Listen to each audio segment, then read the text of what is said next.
ए सखी सैया जी कबो नना से चढ़ल जवानी रहत उपास ए सखी सैया जी कबो नना से घटल एलर्जी काम करे फरजी रहे लगी धर उधर में दम नइखे सैया पिया कर में रहत सब दिन के चक्कर में दम नइखे सैया पिया कर में रहत सब दिन के चक्कर में। प्रेजेंट बाय निशांत स्टूडियो छोटे लाल छटका।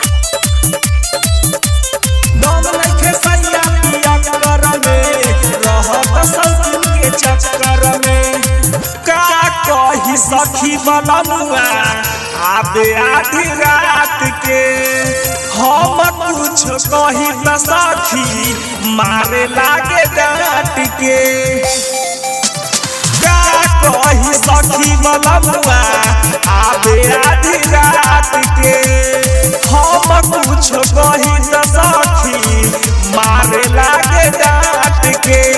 जाई नहीं हरवा सखी सजनवा रोही अकेला टक्कर में दम नइखे सैया पिया कर में रहत सब दिन के चक्कर में दम नइखे सैया पिया कर में रहत सब दिन के चक्कर में।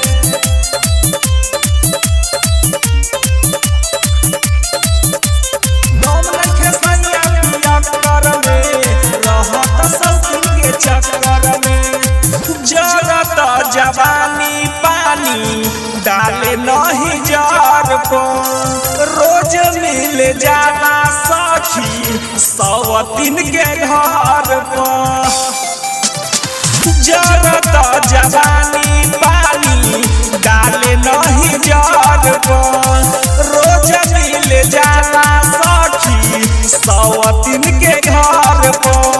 रबिया रसिया छोटे लाल छोटका रहत वही में लफ्तर में दम नइखे सैया पिया कर में रहत सब दिन के चक्कर में दम नइखे सैया पिया कर में सखी रहत सब दिन के चक्कर में। प्रेजेंट बाय निशांत स्टूडियो छोटे लाल छटका।